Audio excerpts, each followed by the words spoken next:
What if protecting your peace was the key to sustaining your purpose? How do we stay resilient in a world that asks us to give more than we have, especially when the stakes are so high? Welcome to Net Podsitive, the podcast where we turn eco anxiety into action through regeneration and resilience. I'm your host, Richard Garrett. We're discussing emotional sustainability, personal resilience, strategic leadership, and what it means to lead from a place of wholeness with Sarah Robinson Enaharo, a corporate strategist, speaker, and systems thinker who believes that sustainability must include people, especially the ones doing the work. She's the kind of leader who knows that protecting your peace is part of the plan and that real impact comes from the inside out.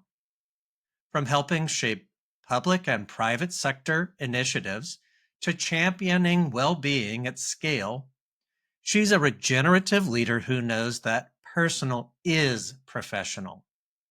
And today we'll discuss how to pivot with purpose and build resilience through change, why emotional intelligence is essential to sustainability leadership, and how to protect your peace and lead from a place of grounded joy.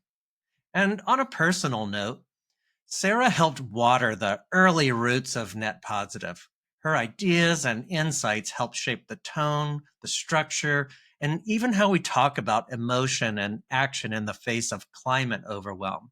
This show is stronger because of her, and I'm excited to introduce Sarah and welcome to the show. Thank you so much for having me. It is such an honor, and I'm grateful to be here with you today. Sarah, I've really enjoyed all of our conversations, and you're definitely force of nature. That's Thank for you. sure. But to go along with that natural theme, the hurricane forces are blowing. I'm feeling like I'm tipping over in the wind, and sometimes I feel like that lone palm tree whipping around out there on the beach. And so I'm really curious to know more about you, your pathway of how you got into your professional work and your personal journey, but also really unpack some of these conversation points around like protecting yourself. We've talked a little bit about resiliency in our conversations in the past, but Sarah, I've already welcomed you, and I want you to feel that this is a comfortable place to talk about not only the good things, but leaving some space for the bad things and how we pivot through that. So, Sarah, tell me a little bit about your journey. How have you ended up in today's place? How have you made it this far? Please tell me. I need to know. Absolutely. So I grew up in Twinsburg, Ohio. It's a Okay. suburb right outside of Cleveland. And when I was 7, my mother started building a condo. And I was always on the job site. I got to meet the architect. We're always on the job site for a year while it was being built. And then my aunt built her house not too long after. And one thing that we did on the weekends, that we just enjoyed as a family, we would go see model homes. My wife does that. She drags me into places. Yes, exactly. And they would throw me in the car and we would go see model homes like all over the Cleveland metro area. And so I really I just had judged a, them. yes, we did. And we judged them. Let's be very clear. Why in the world would they put But that? that color, that sconce, that just does not. Now, literally at a young age, I know what sconces are. And it just Mhm, really drove a passion around architecture for me and buildings and spaces. And I planned to be an architect mhm. from the time I was 8 until like literally my junior year of high school. And I took CAD classes, I would dream in blueprints, and I even got to shadow a lot of architects as well, which was a great experience. But there was a pivot point for me. I'll say my first pivot point Yeah. was when I volunteered for Cleveland Clinic's Fresh Air Camp, which was at Hiram Camp right down the street from me. And it was kids that had trachs. It was children who had wheelchairs. It was their 1 week out of the entire year that they got to be outside. Mm. Each child literally had their own staff, nurses, doctors on site. I mean, it was a really big thing for them to be able to camp for a full week. Mhm. And I, I, I was always a bubble kid. I was allergic to everything. I started taking horseback riding lessons and literally my eyes just shut closed. I'm allergic to dust, food allergies at all. And I just thought and I knew how much buildings and just places and spaces impacted my health. And I saw it with these children.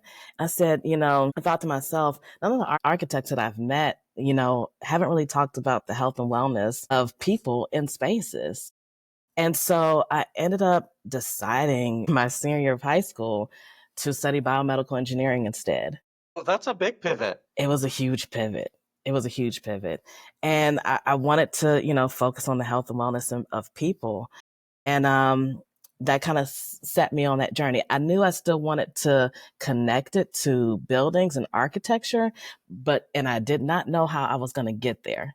Be very clear. I had never met anyone. I didn't know what green buildings were. I had never met anyone in that career space. And so I said, I'm just going to figure it out later. I'm going to study this and I will figure it out later. Wow. And you did.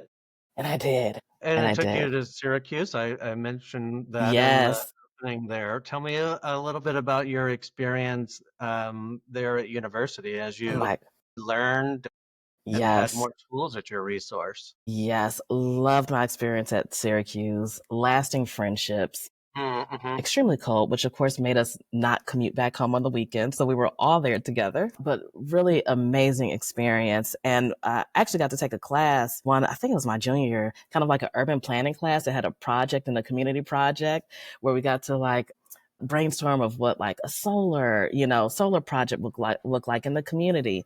And so that really started to open my eyes even more to, okay, I'm starting to see this idea of green building with architecture as well as health and wellness. And Hmm. then from there, decided to move to DC and go to grad school at George Washington University and study engineering management. And I'm like, okay, I know that there's got to be my people. There's someone that's doing this. And so I start researching and I find the US Green Building Council. Okay. And I'm like, Yep. oh my goodness, I'm in DC, they're in DC. Mm-hmm. Mm-hmm. The synergies are there. And I start Mm-hmm. volunteering. And I initially start volunteering with the green schools and such. But I actually took a tour of the headquarters. Okay. Yep. And I'm still a grad student at this point. Go and take a tour. And I go in and, I'm sure you've been there. It's beautiful in there, right? And I'm like, oh my God, green building. And so I walk in and I see only one person that looks like me in that office. Mm. And it's Miss Kimberly Lewis. I have no idea who she is at the time. And so I'm going through the tour and I tell you, just being at the right place at the right time. And of course, I'm a student, so I'm like still kind of shy. But we end up walking out at the same time as she's going to lunch. And I introduce myself and she gives me her phone number. We'll talk more about it during I this got a question about conversation. that later. Yeah, let's not get ahead of Yes. ourselves. But how I met and got it, really started to understand this industry and what they do and how it has grown over the years, which we'll talk about as well. Mm-hmm. I want to rewind just slightly though and talk about your experience with your sorority as well and the community that Yes, you've built there. Did you feel like your interest areas did you find other people like you in your sorority who are interested in sustainability, regeneration? I'm sure that you had sisters who are engineers or absolutely. seeking those kinds of tracks, but I'm curious if you found folks that were like you in your Greek life for the I Panhellenic Council. Yes, absolutely. And I continue to, which is amazing. And it's, not just being a part of Delta Sigma Theta Sorority Incorporated, just that, but also all of the fraternities and sororities as too. There's so many that are along this path as far as sustainability and Mm-hmm. resilience and really just having an impact on our communities as well and globally. Mm-hmm.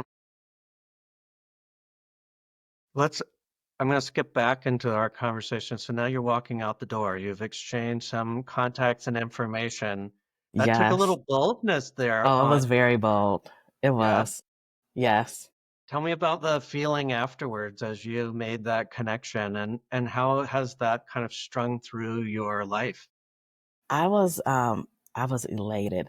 And continue to keep in touch with her. And then she told me, you need to be at Greenville. You need to meet the community. Mm-hmm. You know, volunteering with National Capital Region, but you need to come to Greenville. And that was my first Greenville back in San Francisco, 2012. And it was like over 25,000 people there that year. Wow. It was, and I got to meet so many people who I still continue to keep in contact with today. So many movers and shakers. And that's the one thing that's so beautiful about our industry. There's so many people from the diversity, different backgrounds, global. There is not a one size fit all in this approach, and we need everybody at the table with different skill sets. And it's beautiful to be, in the company of like-minded people. Mm-hmm. Well, I have enjoyed telling folks outside of our industry one of the nicest parts is that you get to work with your friends. Yes. And I'm sure other industries are like that, but I have found that true in this one. Yes. Wow. So grad school, USGBC, you're volunteering in the community. Tell me about the schools initiative again. So, let's see. With the schools, we actually did a green challenge with DC Public Schools. Mm. So we ended up working with the Anacostia High School. And so we did a 3-week sprint. So we had to get the facilities on board. We had to get the students on board, teachers, because, they'll have little heaters and refrigerators. And so what we were trying to do is really get their energy to lower for 3 weeks. And, but the fun part was engaging with the kids. Mm. And so we did like a marketing slogan campaign. Oh, I And like it. Being a catchphrase is important. the catchphrase is all like so important. So I go to the school and we do it with the team as well. And I come with Chipotle gift cards. And the way that people's hearts is through their stomach, right? The way to get people to engage is, of course. And so I will never forget one of the kids did a slogan and they said, how would you feel if someone turned you on and left?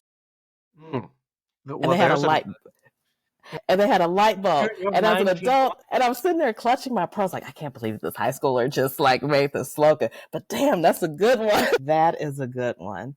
So yeah, it was so enriching. And once again, we have to prepare our communities.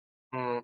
And so by doing that and being with younger generations and making them aware of their behavior of just simply turning off the light bulb is something that, hopefully will go with them for the rest of their lives. Not only does it, save us, money at home, but it also, we're saving electricity too. We're saving power. So I can see the inspiration in your work there along the way. Tell me what happened after your experience with USGBC. So let's see. And I'm thinking about my personal timeline. Mm-hmm. Ended up getting married. Oh, congratulations. Got married. And ended up moving back home to Cleveland. Okay. And it's a funny story. My husband and I, we went and spent time with 2 different families, like friends that Oh, had like Cleveland? kids. Okay. We flew to San Diego. We spent time with some of his friends, and they had no family support. Oh. And so then we spent time with a family in LA that like lived with their parents. Mm. And, we're in DC at the time. We're like, we know we want to start a family.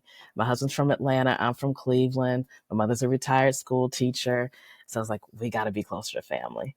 And so we knew we had to, after 10 years of being in DC, almost 10 years in DC, we needed to make a move. And we've been in Cleveland for the last 8 years now.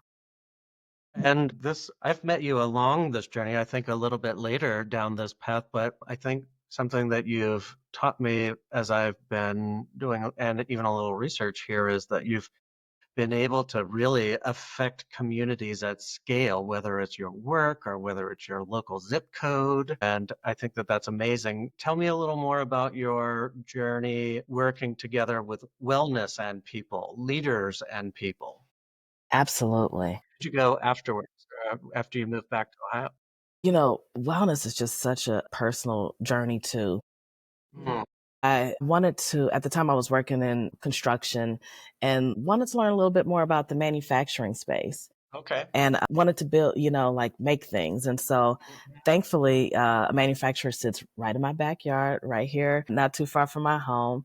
And I started in the manufacturing in the flooring space.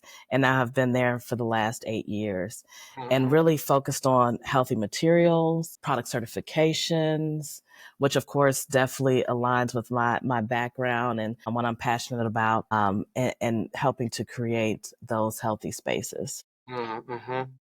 So there's a lot of emotions attached to this work and with healthy spaces, both the strong need for them and even that frustration of why can't more spaces be healthy? I'm really curious to even unpack how we're protecting these places and how we're protecting ourselves with these types of materials. Absolutely. I always think first to like your personal choice, like what you do at home. Everything from the products that you buy, the furniture that you buy. When I had my daughter, like I got a cradle to cradle certified mattress. Mm-hmm. My washer and dryer is asthma and allergy certified. Mm, So it's not just, what we do in a corporate setting, but also like the financial decisions that we make as a consumer that's equally important. And when it comes to, whatever you're purchasing, whether you are doing it for, an organization or doing it at home, also asking questions, mm, um, it- being inquisitive about what's in your products mm, and knowing, and also holding them accountable mhm. too.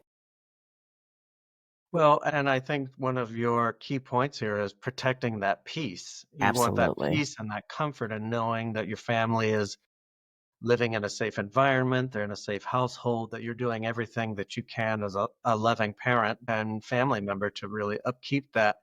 Tell me about some of the emotions involved with protecting that peace. That it gives me, I mean, I feel threatened at times. I feel anger at times. I feel like I'm shouting at the clouds at times. Tell me about how do we address this in our Absolutely. world? I've been talking with friends, industry friends, since November about protecting your peace. Mm, And about balance and how important it is. We are all very passionate about what we do. We mm, give it our all, and it is a lot to consider. And I think about it too. When you think about a project that you're working on, if it fails, how does that impact society? And that's a lot to carry every day, which is why so many in our industry, architecture, sustainability, all of it, why there is such a great amount of burnout. mhm, And so what I do personally, for one, I rest. mm, I mhm, laugh with all my like I sleep a lot. I'm a mhm, 9-hour type of gal. And that's with the newborn. I'm going to get my rest. And I think it's really important that we rest. mhm, Everyone has the amount of hours that they're supposed to get. I can survive in the 7, 8 range, but I'm probably mm, going to take a nap that week, whether, it's mm, on the weekend, but rest is a big one for me. One thing that I am learning also is really processing your emotions. mm, I'm not a person that like journaling, and I mhm, my other friends do, but what I have found that has worked for me is like a template for me to walk through and actually like process my emotions and what those triggers were and why, and mm, sitting with that. mhm. Um and I have found that to be extremely helpful as well. And just addressing those emotions and understanding those emotions and why you feel the way that you feel. And I can imagine that that aids in some conversations with your young children about checking in with their emotions and Absolutely. developing some emotional intelligence. Absolutely. Absolutely. I also, believe in setting boundaries, healthy boundaries. And I believe also with those boundaries and making those boundaries known in a Mhm, very, professional way. mhm, mhm. But you have to set boundaries. And I Right. think, lastly, I've had to realize like I can't control everything. Mm, And that's been a tough pill to swallow. Especially for someone who is worked so hard at achieving as Yes. well. Yes. Absolutely.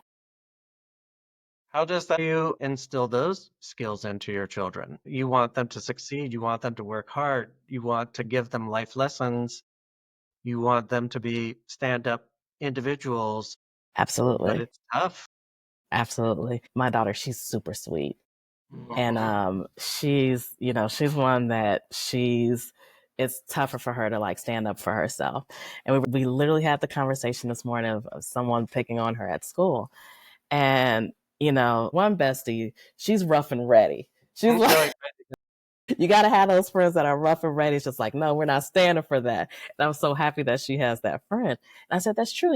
You can ignore her, but you could also set boundaries in a very, direct, but direct way and efficient way without it being, oh, she's going to go tell the teacher. I'm like, no, you're setting your boundaries and that's okay. You have to stand up for yourself. And, of course, kids always say, life isn't fair when they don't get so. Life isn't fair. It's like, actually, you're right. It's not fair. Mm, It's not. We're very realistic with our children and, try not to coddle in that way, but giving them the realities of what to expect. mm. Well, and it helps them build resilience as well. Absolutely. Absolutely. Absolutely. And they have to build resilience. And it's not necessarily thick skin, you No, just but I think that that's where boundary making comes into play, but understanding what you stand up for. absolutely. And you have to be flexible. Mhm. You think you're going to do this and it's like this and it is not. Mm. So flexibility too. How do you prepare your kids and your community around you for what's to come? There's like our path from here could go so many different directions, and not all of them are good. And I think that resilience and preparedness definitely comes into the conversation. So tell me a little more about how you're preparing yourself and your and those around you. Absolutely. I think it's important that we all recognize that we have the solutions Mm, and the technology.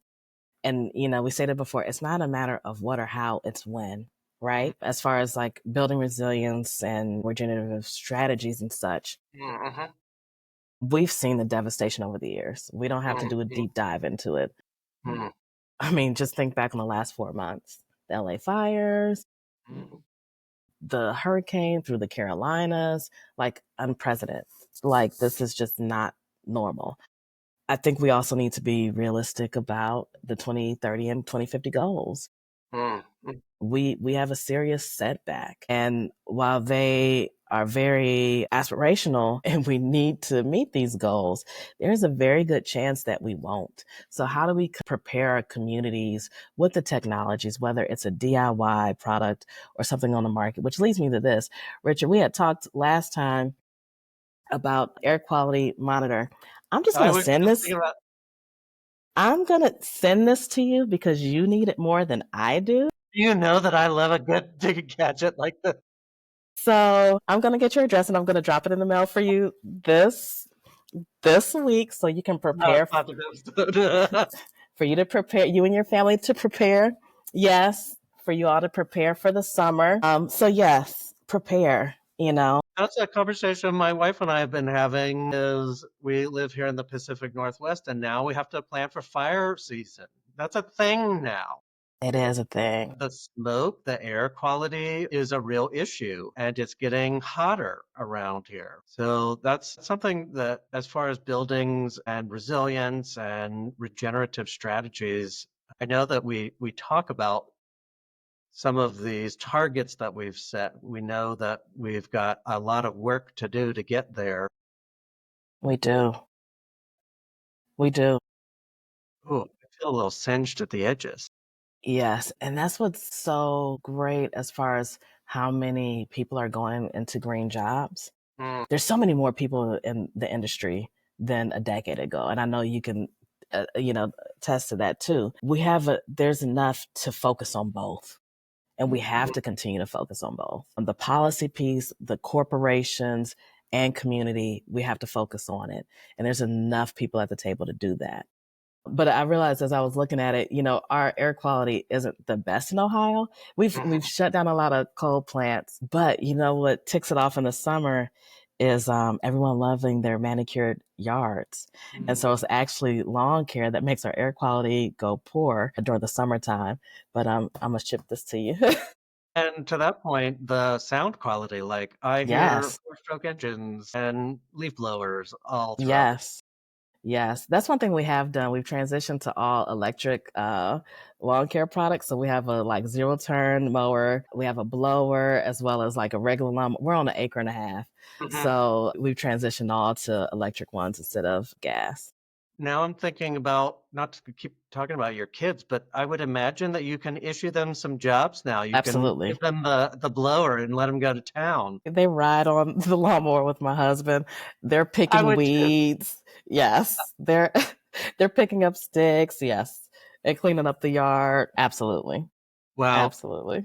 well, in this segment here, we've talked about protecting your peace and understanding those emotions. I've got big emotions. Thank you for listening to me. That the future is here. I mean, It you is. see it in the generations that are here, and something that humbles me and I have to remind myself is that a lot of these solutions will be here long after we're gone. Yes. Me, myself, may not ever see some of these solutions, but we've got to prepare ourselves for all of these different eventualities. We need to keep those that we love and make sure that we're building up these strong communities of people and of practice. Yes. I want to do a little transition here, Sarah, to our community garden. Have you ever done the rose, thorn, bud conversation before? I have not. This will be my first. So I sent this to you ahead of time just so that you could be prepared. For folks listening, rose is something that's really blooming and fragrant in Sarah's life. Thorn is a tricky problem that she's dealing with that we may be able to help with. And then the bud is something that's hopeful for the future. And so, Sarah, you shared a couple of images, so let me know when you're ready to walk Sure. us through. But tell me what's really blossoming in your world these days. Sure. So I was, as we were talking about just kind of my journey, and I think Mhm. back and a big bud for me is when I worked for GCS Inc. down in DC, and they're a general contractor. And working on the River Terrace Education Campus is just something so positive and something that I can go back to. This is a school, and actually, last time I was in DC, I actually got to go by there. There is nothing like seeing children run through a project that you help build. There's just nothing like it. It's just like this, like you're floating on air, this experience that you get. And this was such a really unique project. One, because the students, the customer, and who it was, and what their needs were. Everything from, really cool technology as far as like children that are hearing impaired, and so they would be able to hear the teachers more in their classrooms based upon the system. There were children who were blind, so we had to think about the flooring and make sure that there was certain like textures in it so they could know where it would step off and such. You can see the therapy pool here as well as a gymnasium. Really a focus again on health and wellness and well-being. It's a project that I am extremely proud of and love to see whenever I'm back in town. And just hearing those pitter patters of children's feet. Like I Well, said, they can show up with their whole self. They can be their full yes, self here yes, yes, in the absolutely. sunlight. Yes, yes. So as I was thinking back, I was like, this is such a rose for me, and Mhm. something that many generations will continue to benefit and be impacted Mm, by. mhm. So it's something I'm really proud of. Oh, that's amazing. You've got some other images. Is this is Yes. another part of your Yep. description? So we talked about the Green Schools Challenge, but here is one of the marketing slogans that they were working on. And Bridget, don't kill me for putting this picture in here of us from like 10 plus years ago. I might get a message from her. But once again, really just like really helping to shape and mold the future generations Mm. and exposure for them to resiliency. What's a sticky problem that you're having, though? I think we're all having some sticky problems right Hmm. about now, and I think a lot of people who listen to this can relate to this. And I mentioned we are dedicated professionals in this field, and we really understand the impact of our work. Mm. Not just the impact today, but the ripple effect that touches the many generations after us. Mm. We are typically visionaries, long term instead of short term quarterly gains. And so I feel, and I'm sure a lot of others feel this way too, you feel like the voice of consciousness Hmm. in your organization a lot of times, and it's a lot to carry. And maybe a lone voice. We kind of talked about being alone, Sarah. Yes, and being that lone voice. And I mentioned, it's hard to once again meet those KPIs. But like I Hmm. said, once again, what happens if a project fails? What happens to society? I think another pill that we're all swallowing is when you see your strategy or projects don't survive after your tenure, which I have personally experienced. Mm. And then in extreme cases that we're seeing today is like the dismantling of our work, Hmm. where a lot of us are having to decide, do we stick around to see it dismantled? Am I going to be the one to dismantle it? And most Hmm. people are not. And so, with that, it does bring anxiety. Mm. It brings a what happens if I'm not here? What happens if this falls apart? And once again, we're typically thinking about the human side of it, not so much the profit side of what happens to the business. No, it's like what happens to our customers if I don't achieve this? That's the thorn. Hmm. For sure. And that's a particularly prickly one too, because it's that ownership over this work and the feeling like I think the loneliness sometimes we do definitely find each other in community, but sometimes we're just by ourselves making it happen. Yes, a lot of times. And Mm. it's lonely. We've talked about your kids actually a few times here, but when you look through their young eyes, what do you see as hope for them? They are just Or so maybe like, or a future generation. What are you hopeful that your grandchildren will have? ooh, shoot, I hope they have the world. Right? I hope we're, uh, I pray that they will thrive. Mm. I think, that's all we really want to do is thrive. It's so amazing to see like the innocence, and um, their imagination through their eyes. They're Mhm. already, so much more in tune Mm. in a Mhm. way Mm. because there's no, obstruction there.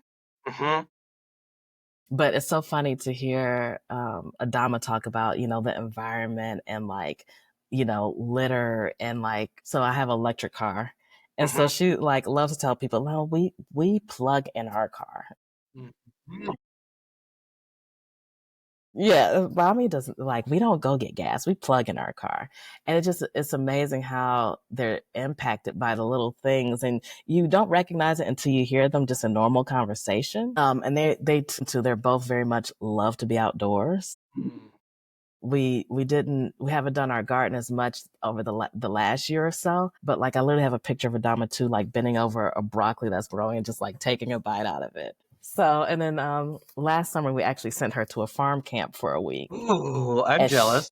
she loved it. Yeah. She loved it and made friends with the goat, and they had horses, and so she's tending to the farm that week, and it's really that exposure once a way to care and be a steward of your community and of your environment, and that starts at a young age. Tell me about so I like this topic of imagination if you'll explore it with me a little more. Tell me about that visioning that you see in your kids or their friends and how they haven't really installed those filters of reality yet in their lives. They don't know enough to be dangerous kind of thing. So I'm really curious to unpack a little more about blind faith and imagination. It is. It is truly blind faith. That that is honestly the best way to sum it up. It is. It's, and they're thankfully in the world that they live in the privileged world of as far as where we live and the home and lifestyle that we give them. They don't get to see the daily struggles Mm-hmm. of other communities, but I also think it's really important to expose them to that as well. Mm. And I was thinking back when I started volunteering. I was 8 when I started volunteering at a homeless shelter Okay. and like starting to and giving out dinners. And I'm like, it's time for you to see and appreciate and understand also how others live and the Mm-hmm. challenges are that your generation is going to face. But I also believe in kind of um, definitely surrounding them with love and knowing when it is the right time to expose them to those types of things too. Well, there's lessons of service there. There's lessons of Absolutely. others there. There's lessons of heart Absolutely. and soul there. And those are Absolutely. big feelings. And there are big feelings that come with big questions that come with Yes. that. Yes, there is. Big questions that come with Yes. those experiences. Absolutely.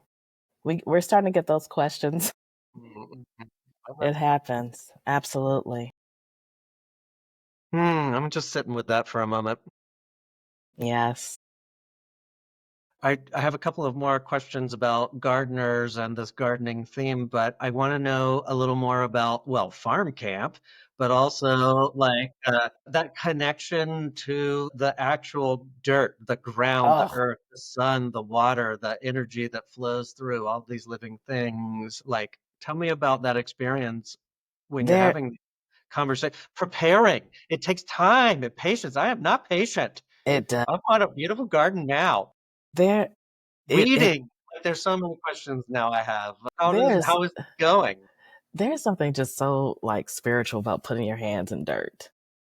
I tell you, and it's fun. Like anytime I feel anxious, to just don't feel myself, I know immediately I have not been spending enough time outside. Mm, And even just a walk or just, being outside just automatically just. But as mhm. far as the garden, I do typically grow our garden from seeds. Okay. So I start them around this time, March or April, start the seeds. But is something that I feel like every person should know how Mm, to garden. You should know how to grow food.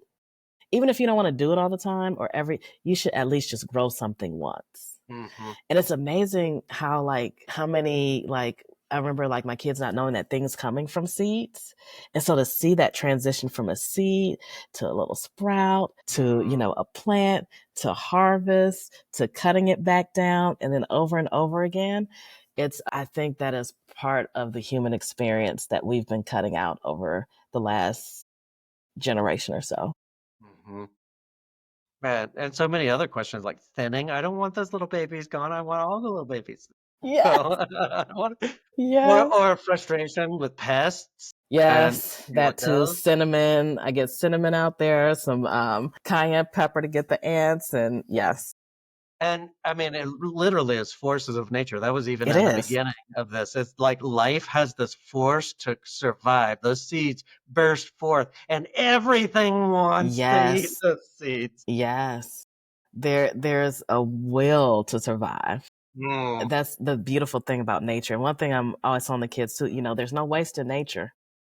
Well, that's a good one. Hey, actually, this brings me to my next question about seeds and planting some seeds for hope. What kinds of along your pathway and journey, farming, not farming related, tell me some actionable tips when I'm feeling alone or disheartened, or you and I have had some conversation about imposter syndrome and somehow not feeling like enough. So I'm pointing you down a Yes. path because I want to get some personal tips and tricks out of this. But what kind of seeds can you give away? Yes. I'll share this. So we're into anime. Okay. We watch anime, we read mangas, and this includes my husband's siblings as well. And we're fans of Demon Slayer. Okay. And I hope there's some other fans out there. I'm sure there will be. But there's a character, Rengoku, and during this scene, I mean, usually battles go on for episodes, and Yeah, he yeah. loses this battle. He loses this battle and he's in front of his pupils. And he states, if you are feeling disheartened that you are somehow not enough, set your heart ablaze. Hmm. And I paused. I paused it while I was watching. I was like, set your heart ablaze. My, that choice of words, how powerful. Hmm. That's a powerful statement. And I'm a visual person. So, of course, I imagine like setting your heart ablaze. Hmm. Like, what does that feel like? Hmm. And when I thought of his words, I took it as, ignite your passion, determination, a sense of purpose with unwavering intensity. And then Rengoku goes on to say, dry your eyes and look ahead. You may feel like digging your heels in, but the flow of time waits for no one. It won't wait patiently as you grieve. Hmm. And so, since the elections, people are asking me, they're like, how are you feeling? And I'm like, I'm grieving. Hmm. Hmm. That's what I'm I'm Maintaining. grieving. I'm I'm grieving. sustainable. I'm just maintaining. And yeah. And so, we grieve when we lose people. We grieve when we lose a part of ourselves.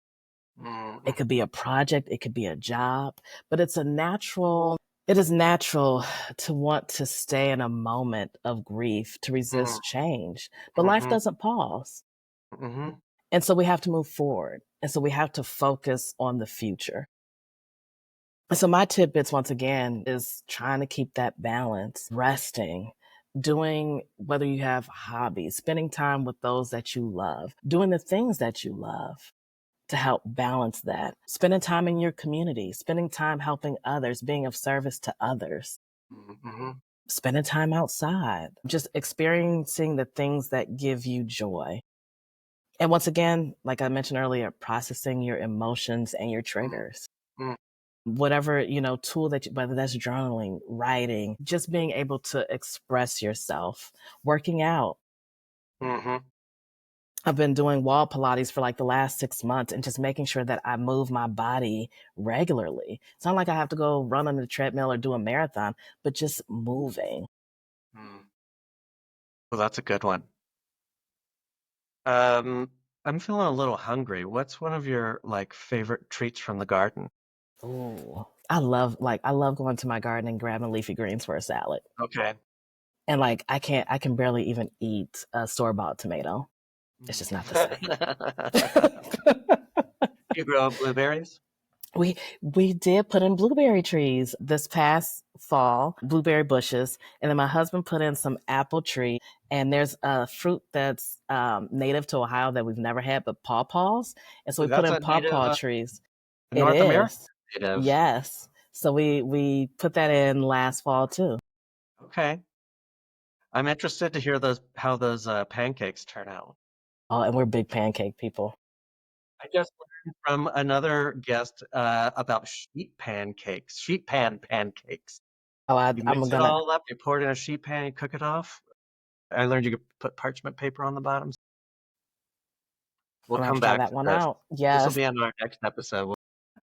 I'll get the review of sheet pan pancakes. Oh yes. gosh. So last question here in our community garden, and it's specifically about gardeners. Who's someone who's really helped to tend your rows and help you pull weeds, who's inspired your work and helped you to grow? First of all, my mother. Hmm. My mother, she is like my biggest supporter, cheerleader, always just been there. She is actually the first African American foreign language teacher Oh at yeah. Berea City Schools. And so when I think of resilience, and she taught for over 35 years. And of course, being that voice and of who she is resilient. And grace and beauty, I can only imagine All of by extrapolation. all of the above. Everyone's like, "Oh my God, you're such a great Boy. speaker." I'm like, "You, she's the great speaker. You're so funny." No, no, no, no. She's the funny one. Yes, she is just a force, really and Mm, truly. Especially once Kimberly Lewis and Kumsa. I would not be where I am today if it was not for her. She is another force. She is a beacon. She is a voice in this industry. Like her faith, her commitment, the way she challenges and the way that she does for other challenges her teams to rise above, challenges the industry. She is just truly a figure in my life. I adore her. I love her. I would not be where I am without her. Really and big heart truly. for that. But yeah, big hearts. Big That's awesome. hearts. Okay, so the other side of this leafy green is who are you helping to grow? Absolutely. And I have to say, like, we water each other. We're Mhm. helping each other grow. Some electrolytes. Yes, yes, yes, yes, yes. But like Melanie Larkins is another one. Like we just tend to each other. She Mm, just actually stepped down as the head of sustainability at LinkedIn due to, misaligned values, which is really brave and courageous. mm, And we've had numerous conversations on the industry and just where we're going. And mhm, I'm proud of her for standing for what she believes in. Mercy Woods is another one who's passionate about human rights. mm, She's out in Utah. Gayatri as well, a health and wellness advocate. There's so many. Robin Eason, mhm, out in LA, former USGBC. Just we all tend to each other and help each other grow. And of course, Deanna Reynolds down in Atlanta. mm. It's amazing to have such a group of women and friends who are also passionate about what we do and also be able to support one another. And I think we feel it anytime we meet up at conferences and such when you're just like with your people. I felt that way at Climate Week last year. Just with your people, you need that to just reinvigorate yourself and once again to help you kickstart setting your heart ablaze again too.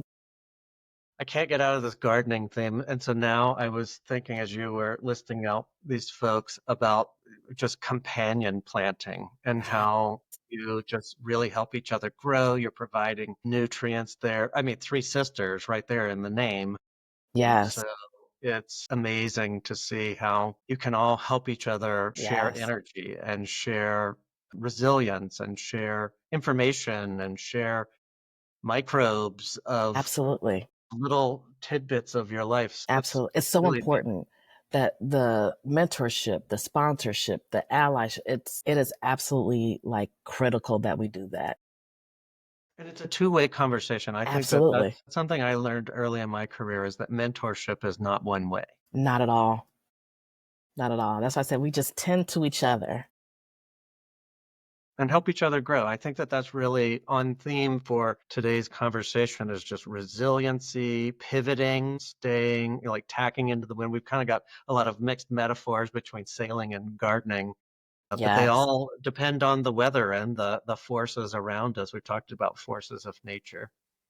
they And do. actually, that brings me to the last segment and question here for you, Sarah. Tell me about one of your favorite places in nature.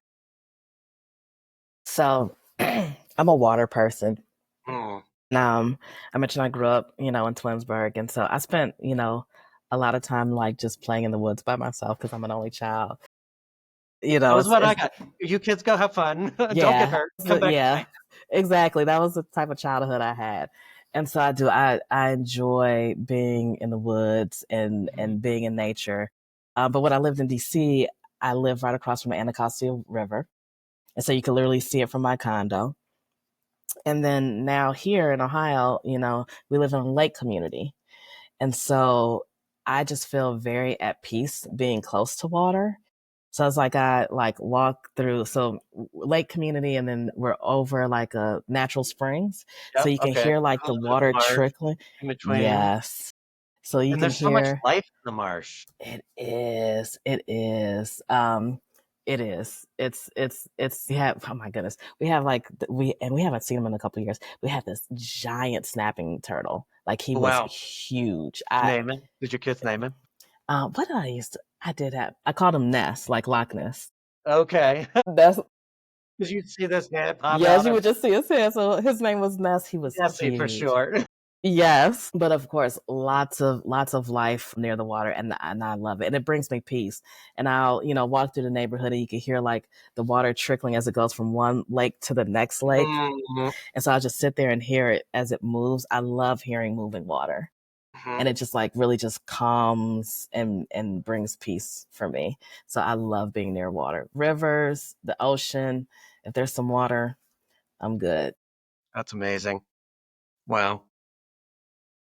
Sarah, thanks so much for joining me in this conversation. I really enjoyed it. I hope that you come back. There's so much more that I want to ask about your pathway and how you got to this place, your care for people, your sense of empathy is, I can feel it through the Thank screen. you. So you've taught me a lot even in this conversation about how to care for each other and nurture each other, water each other to make sure that we're getting enough sunlight and warmth through this. You've taught me a lot about how you're raising future generations, not only your kids, but the families around you and in your community there. You've talked about how to create impact at scale, which I think is important in these conversations, and how people can not feel alone Yes, as they're doing this, that there's a lot of people out there who are feeling the same, and just walking up to them and introducing yourself is often a way to make absolutely. lifelong friends. Yes, we need to expand the self-care to community care. And there's a bridge in between there, and it takes a Yes. journey to get there. Yes, it does. And sometimes it's foggy and you don't know how to get to the other side. Absolutely. Yes. And sometimes that bridge is wobbly suspension bridge. Yes, But those are necessary. Those they are. bridges help us continue our humanity and stay as part of that. Like not to get too far back into our conversation, but we're at a peril point. It's We are. a pivot point, no less. I mean, we need to start making some decisions. Absolutely. Yes. Well, I do hope that you come back. I think that there's plenty more in our conversation, and thank you so much for joining me here on Absolutely. today's episode. Thank Did you we so much cover for having everything? Do me. you have any parting thoughts? I think we covered everything. We covered a lot of ground here. We did. Well, everyone, thanks for joining us here in this conversation. And remember that big changes start small. And we'll look forward to seeing you back here on another episode of Net Positive.